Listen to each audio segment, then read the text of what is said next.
Every villain is a hero in their own story, and while some villains do exalt in being bad, many don't think themselves as evil at all. This statement made by Christopher Vogler, the author of The Writer's Journey, implies that some more complex antagonists tend to do evil with a purpose or goal which paints their actions as just in some way, either to themselves or to others. They would operate under the logic of the ends justify the means, and it's through this process and thought pattern that a cruel man can view himself as the hero the world needs. And this was the mentality of Final Fantasy VII's former vice president and now acting head of the Shinra Electric Power Company, Rufus Shinra.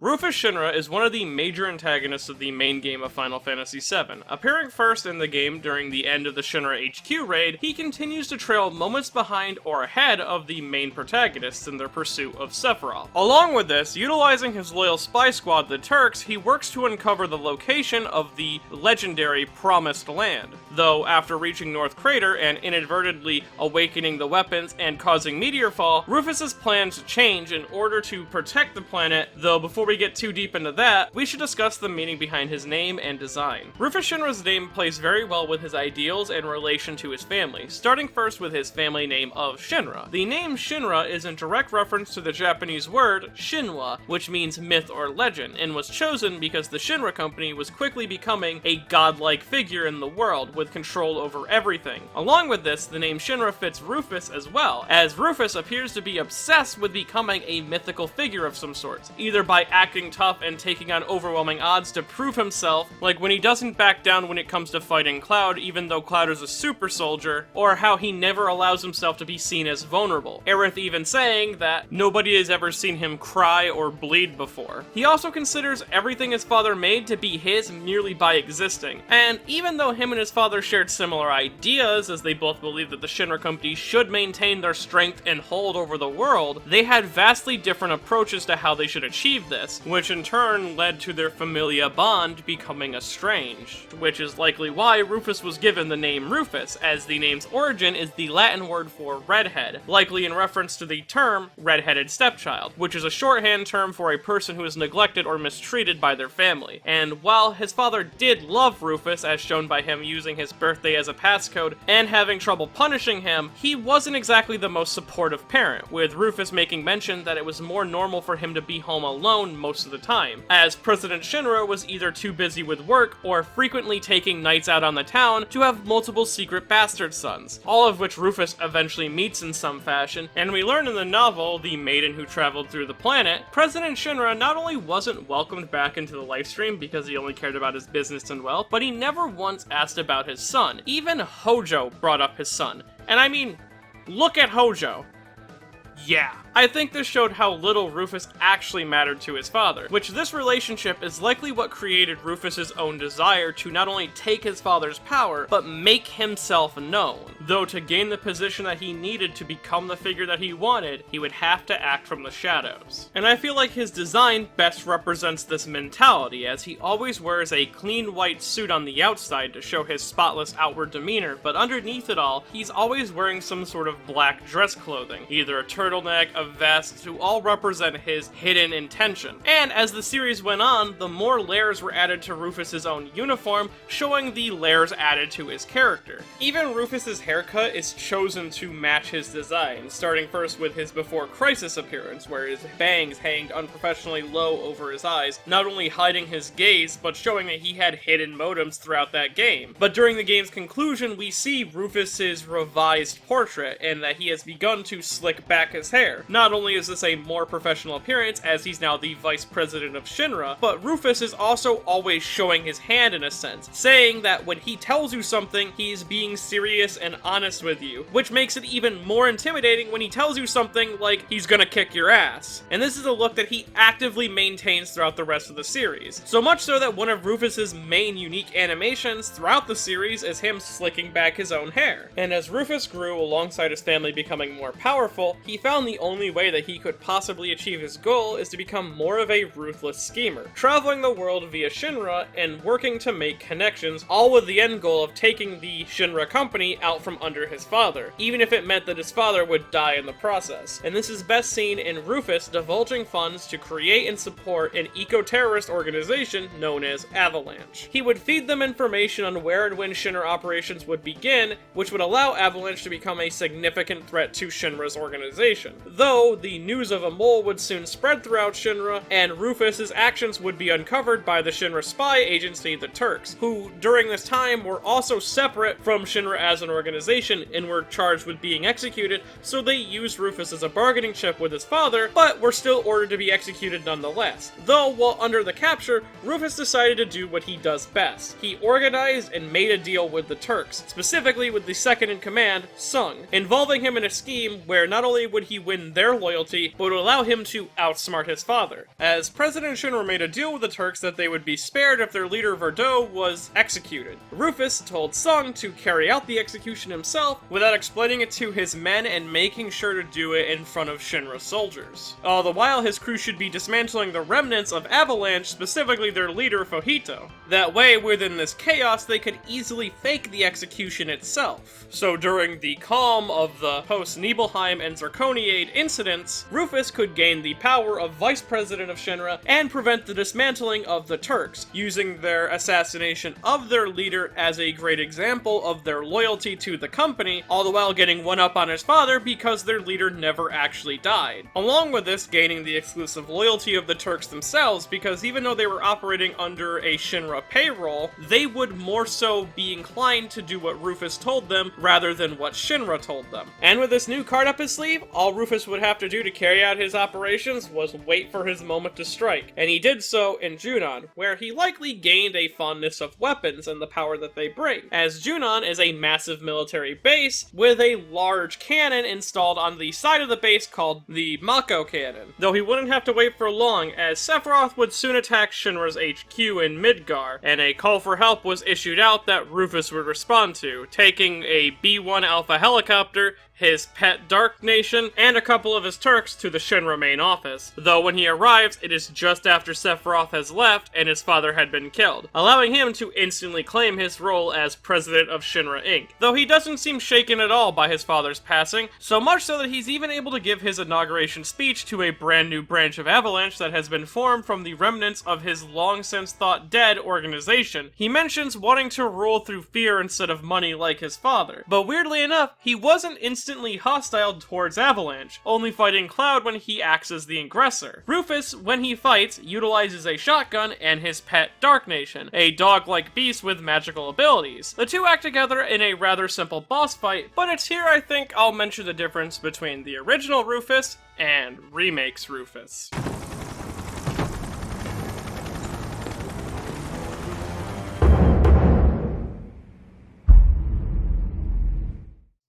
So, in FF7's remake, Rufus arrives around the same time as the original, right after his father's death, but Palmer isn't there to greet him and explain what has happened, and he doesn't give a big speech to the group either. Instead, Rufus somewhat plays into his desire to prove himself, forcing Cloud, a self-proclaimed ex-soldier, into battle with him and his magically linked pet, now named Dark Star, and the two attack with a series of combination moves. Rufus' shotgun is even different than in the original, where in base Final Fantasy VII, the gun itself is a standard sawed-off double-barreled shotgun, a simple but effective weapon, whereas in the remake, the shotgun is more akin to the Advent Children's version of the weapon. It's rifle-like in its shape, but it still has a spread-shot fire like a shotgun, though it appears that he can switch between single-shot and spread-shot. Then on top of that, the gun can transform into two pistol-like weapons that he can split apart and wield akimbo style. Along with this, the firing power of the gun is strong enough that it can propel and boost him around, allowing him to keep up with or even outmatch the speed of a Shinra soldier. But one of the most interesting additions to Rufus' arsenal now is this new gimmick, his own personalized magic coins. These coins currently are unexplained, but they're manufactured in a way that once they are shot, they release some sort of magical attack in a series of different ways, be it bright lights, in which Rufus shoots two of the coins that he tossed into the air, causing them to blast out in a railgun-like fashion. Along with this, he can create smokescreen that staggers Cloud so Darkstar can attack and he can reload, or create balls of lightning that explode explode on contact with the ground, and of course, he just has explosive coins that attack in an AoE style. These coins themselves are in a sense an extension of Rufus's own character, right down to the detailing on the faces of them, with one side having the Shinra crest and the words Shinra Inc., a new era, ever forward, reign supreme,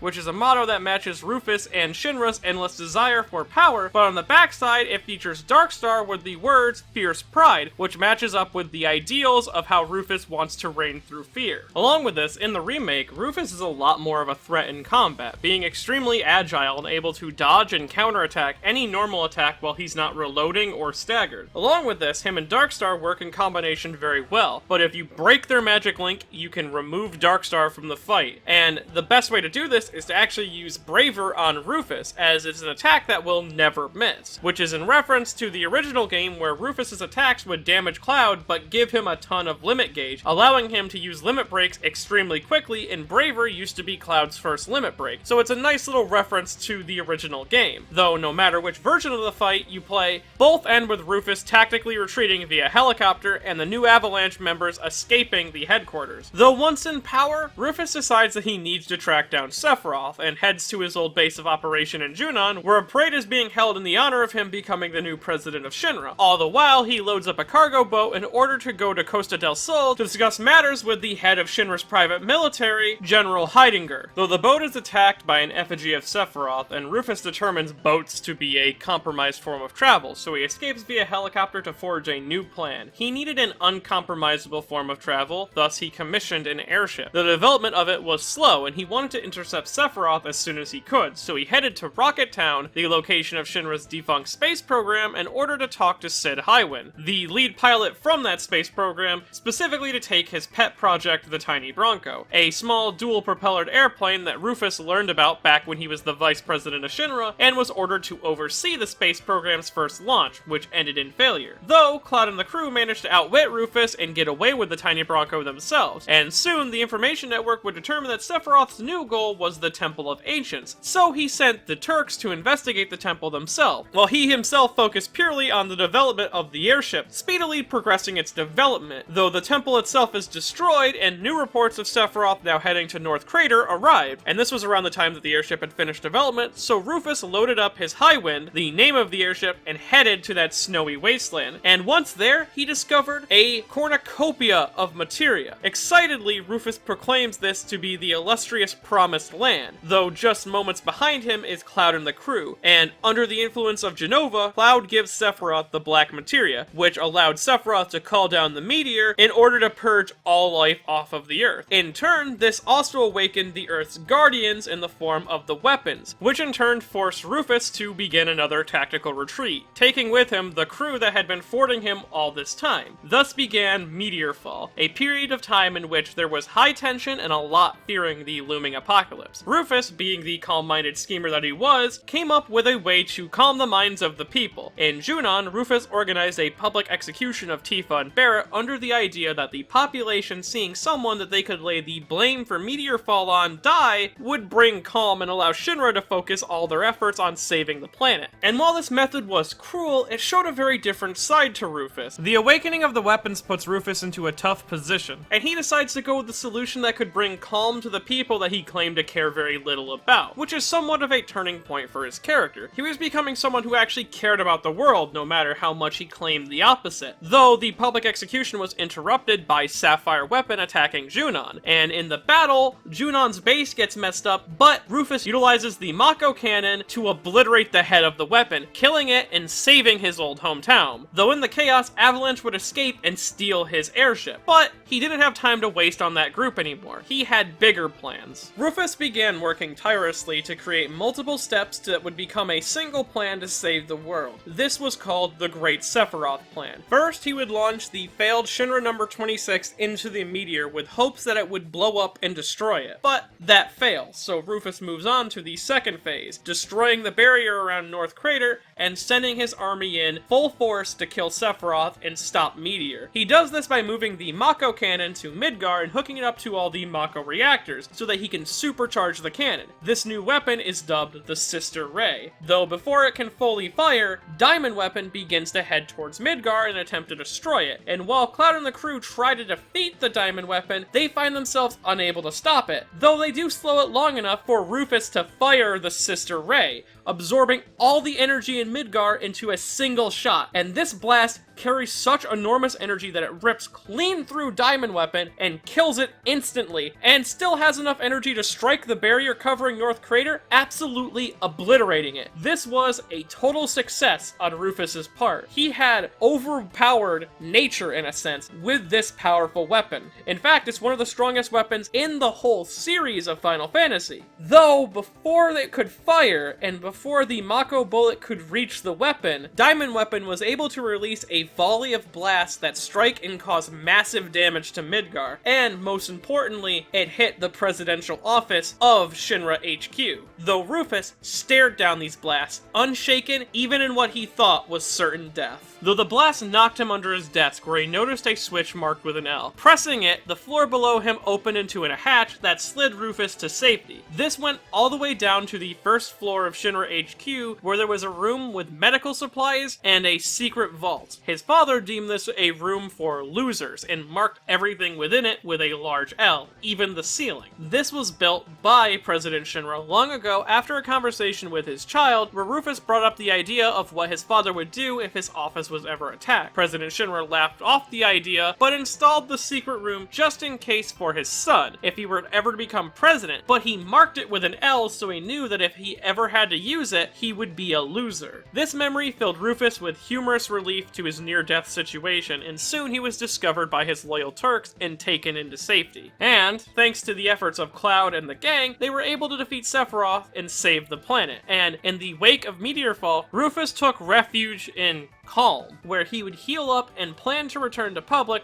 once he was fully recovered, with the goals of rebuilding and moving away from Midgar. Though before he was cleared, a man named Mitten Caligate, a rich lieutenant from the Shinra army, tortured Rufus for his plan. Though Rufus put up a good fight, only revealing snippets of information each time he was tortured, and in a way to extend his usefulness and prevent his death. But he ended up letting loose the passcode and location to a Shinra warehouse where a lot of supplies were located. And with this information, Mitten goes to leave and rebuild a new town, but was killed by one of his own subordinates, who then, in turn, was killed by Dr. Killmeister, who was looking to save Rufus in exchange for helping him uncover Professor Hojo's lost research on Genova within Midgar, in hopes that it might explain a global-wide plague called Geostigma. Rufus agreed to this as he wished to wipe the plague off the face of the planet as well so that they could recover and move on, but Killmeister uncovered that Geostigma was more than just a plague. It was a living infection created by Genova and controlled by Sephiroth through the life stream. Though before his advancements could get any further, he was killed by a man named Judd who blamed Killmeister for killing his wife. Rufus took his death as a sign and had the Turks recover the Genova samples from North Crater and lock them away within Shinra. Along with this,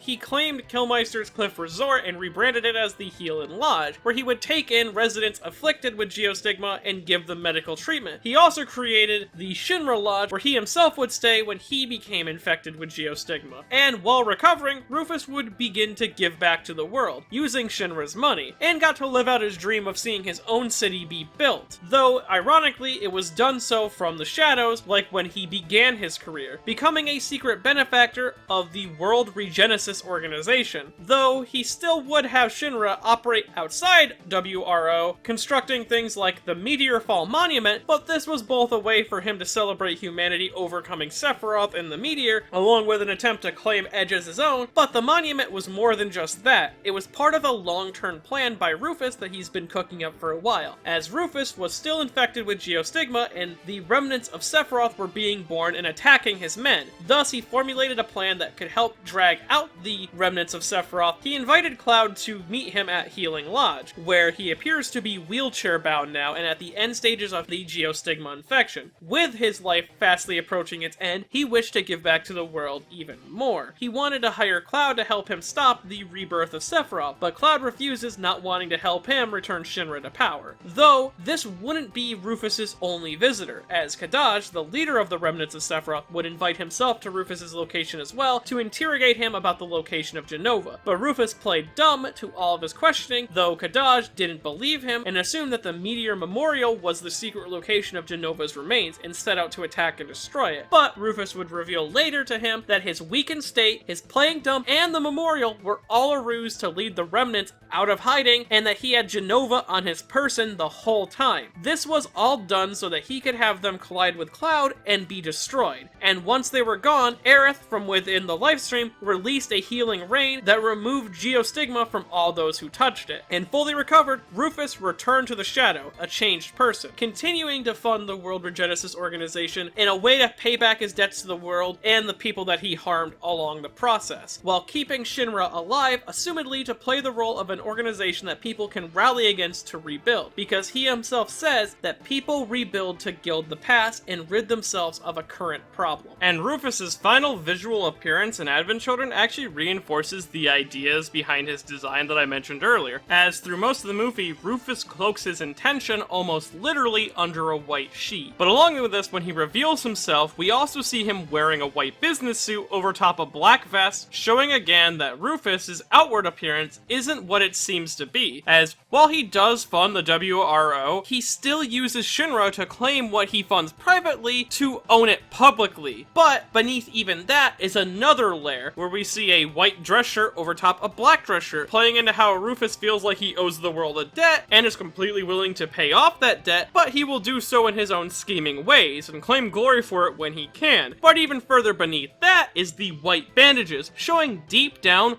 Rufus's feelings of owing the world a great debt aren't false, which is again reinforced by when he's cured of Geostigma, it happens while he's wearing his veil again, showing his outward appearance at the beginning of the movie were secretly his true feelings. Rufus has to be one of the most interesting characters who goes through one of the coolest arcs in the entirety of the Final Fantasy VII collection, going from this rich and arrogant, self-centered, attention-seeking brat with a chip on his shoulder and a grudge against the world, to a privatized philanthropist funding the future for people who he used to think so little of. All the while, his goals of becoming this legendary figure, like his name would imply, never vanished. He's a man brimming with confidence and determination to achieve his goals, that he always has a backup plan just in case something minor goes wrong, and he's always willing to stare danger in the face and fight back when he can. And he's honestly one of my favorite characters in the entirety of Final Fantasy, and I hope that when the remakes continue, they give him the glow up that he deserves, as his usage in the first game was the best part of that game for me, and I'm honestly excited to see what they do for him later on, because I felt like he was very in character during Remake 1. But with that all said and done, I hope you enjoyed this video. I've been wanting to expand my content outwards into Final Fantasy, and specifically Final Fantasy 7 and 8, so I decided to start with one of my personal favorites. And if you want to see more videos like this in the future, I have a Patreon at patreon.com/MainNotTheBadGuy. Patreon is a very useful tool, it helps this channel grow, and if you want to support Shinra in some way, I hear that they're selling copies of Shimonetta, A Boring World with a Constant of Dirty Jokes Doesn't Exist at buyshimonetta.com.